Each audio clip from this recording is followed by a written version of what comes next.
আজকের ভিডিওটা কিন্তু আমার একদম টাটকা, বলতে পারো একদিনেই। অর্থাৎ অন্যান্য দিন কি হয় 4-5 দিন 6 দিন 7 দিন পর্যন্ত অ্যাড করে একদিনে ভিডিও ছাড়ি, কিন্তু আজকের ভিডিওটা আমার শুধুমাত্র একদিনেতেই কমপ্লিট করেছি। চলো বন্ধুরা, আশা করি সবাই ভালো আছো আর আমিও বেশ ভালো আছি। শুরু করছি আবার নতুন দিনে নতুনভাবে নতুন একটা ভিডিও। সকাল সকালে আমার দুষ্টু বুড়ির একটা ছোট্ট কবিতা দিয়ে শুরু করলাম আজকের দিনটা। তবে আমার দুষ্টু বুড়ির নাম কিন্তু দুষ্টু নয়, ওর একটা ছোট্ট সুন্দর নাম দিয়েছে ওর পাপা, যেটা হলো অদ্রিজা।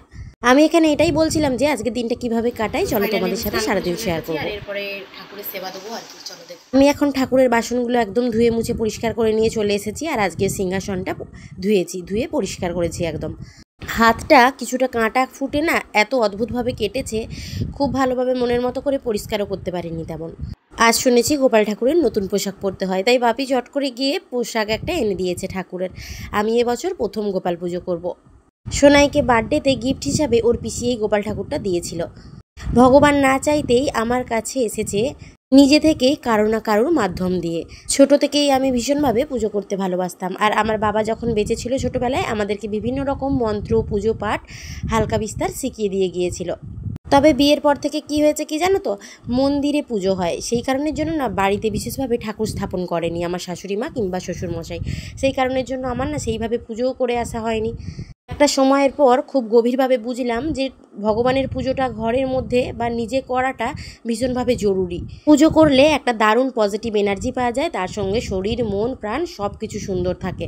এটা একটা সময়ের পর আমার ভীষণভাবে প্রয়োজন হয়ে উঠেছে, আর ওই প্রয়োজনটাকেই আমি আবার নতুনভাবে আমার প্রিয়জন করে তুলেছি। বাড়িটা ছোটোর মধ্যে সুন্দর হলেও পুজো করার জন্য বিশেষ জায়গা আমি খুঁজে পাইনি, তাই আমি আমার মতো করে একটা সুন্দর জায়গা তৈরি করে সেখানে পুজো করেছি। আমি মনে করি মনে যদি ভক্তি থাকে না, ভগবানকে খাটের নিচে একটা কোণে রেখে পুজো করলেও মনে অনেকটা শান্তি পাওয়া যায়। ভেবেছিলাম শাড়ি পরবো না, শাড়ি পরারও কোনো কথা ছিল না। কিভাবে পুজো করব সেইটাও পুজো করার আগের মুহূর্তে ঠিক বুঝে উঠতে পারছিলাম না। কিন্তু ওই যে ভগবান নিজের জিনিস নিজেই কিভাবে তৈরি করে নেয়, কিভাবে নিজেই প্রস্তুত করে নেয়, সব কিছু ভগবান নিজেই জানে। মনে করো তোমার মনে কিছু ইচ্ছা আছে, কিন্তু পরিস্থিতির চাপে তুমি কিছু করে উঠতে পারছো না, ভগবান যে কখন কীরকমভাবে তোমাকে দিয়ে কী করিয়ে নেবে, তোমার মনের ইচ্ছেটা যে কীভাবে পূরণ করিয়ে দেবে তুমি নিজেও বুঝতে পারবে না। বাপি অর্থাৎ শ্বশুরমশাই পুজো করার জন্য যাবতীয় সব কিছু কেনাকাটা করে রেখেছিল, কিন্তু তাও যেন মনের ভিতর থেকে কিভাবে পুজো করে উঠবো ঠিক বুঝে উঠতে পারছিলাম না। এটা ওটা যেন আরও বেশি প্রয়োজন মনে হচ্ছিল। তারপর হঠাৎ পুজোতে যখন বসলাম দেখলাম যা চেয়েছিলাম সব কিছুই কেমন যেন অবাক হওয়ার মতোই আচমকা সামনে এসে প্রস্তুত। তারপর হঠাৎ করেই শাড়ি পরলাম, হঠাৎ করেই একটু সাজগোজ করলাম, আর তার সঙ্গে মনের মতো করে পুজো করলাম। বাপি সমস্ত কিছু জোগাড় যন্ত্র প্রত্যেক বছরই এনে দেয়, কারণ আমাদের মন্দিরেতে পুজো হয় মা শীতলা মনসার কাছে। সেই স্বরূপ ভগবানের ঠাকুরের ভোগ মানে গোপাল ঠাকুর কিংবা কৃষ্ণ ঠাকুরের ভোগ মন্দিরেতেই দেওয়া হতো। তবে এবারে আমি বাড়িতেও দিয়েছি আর মন্দিরেতেও দিয়েছি। আমি আর মা দুজনে মিলে এই সমস্ত কিছুটা সামলেছি। কিছুদিন যাবৎ মনটা ভীষণ খারাপ, কিছুটা ব্যক্তিগত কারণেই বলতে পারো, তার সঙ্গে শরীরটাও ভালো সায় দিচ্ছে না। আর এদিকে আমার পাকা বুড়িটা দেখেছো কেমন সেন্ট মাখছে, ঘুম থেকে উঠেই বিকেলবেলা হঠাৎ করে বলে কি না যে মা আমাকে সাজিয়ে দাও। আমি যখন অবাক হয়ে বলছি যে কেন, বলছে আজকে গোপাল ভাইয়ের জন্মদিন সেই কারণে। ছোট্ট বুড়িটাও দাদুকে একটা কেকও আনতে বলেছিল, বাপি সব এনেছে কিন্তু শেষ মুহূর্তে কেকটাই আনতে ভুলে গিয়েছে। বাপি পুজো করতে গিয়েছিল, তাই বাড়ির পুজোটা আমিই করেছিলাম। পিঠে পুলি, তালের লুচি, ফুলুরি, নারিকেলের নাড়ু, তিলের নাড়ু, আর সাথে কত কি, চাল ভাজা, কড়াই, বাদাম, চকোলেট, মিষ্টি, লাড্ডু, আরও কত কি আমার গোপু শোনার জন্যে। আমার গোপালিটাও কিন্তু এগুলো খেতে ভীষণই ভালোবাসে। হঠাৎ করে শাশুড়ি মা বললো তোমার ফোনটা আমাকে রেডি করে দাও না, আমি একটু ক্যামেরা করি, ভিডিও করছি চারিদিকটা। বলতে মাকে অন করে দিতে মাই ভিডিও করেছিল এইগুলো। শুনেছি ভোগ দর্শনে নাকি দুর্ভোগ কাটে, চলো তোমাদের সাথেও একটু ভগবানের প্রসাদ দর্শন করিয়ে দিই। শুয়ে বসেছিলাম, ভেবেছিলাম ভিডিওগুলো পরে দেবো কখনো, তারপরে ভাবলাম না, প্রথম দিয়ে দেওয়াই ভালো। জানো তো আমার যে শ্বশুরবাড়ির পাড়াটা, এখানে প্রায় প্রত্যেকের বাড়িতেই গোপাল ঠাকুর থাকে, আর প্রত্যেকের বাড়িতেই পুজো হয়, মন্দিরেতেও পুজো হয়, আর এখানে যখন পুজো হয় সবাই সবার বাড়িতে প্রসাদ পাঠায়। আমরাও তাদের বাড়িতে কারোর বাড়িতে প্রসাদ পাঠাবো, তারাও আমাদের বাড়িতে প্রসাদ পাঠাবে, তাই প্রসাদের পরিমাণটা একটু বেশি করেই বানাতে হয়। এখন সবে সন্ধে হতে যায় আর কি। আমার বাড়িতে গোপু সোনাকে আগে রেডি করে প্রসাদ দিয়ে একদম পুজোটা শেষ করি, তারপর মন্দিরে গিয়ে প্রসাদ দিয়ে আসবো।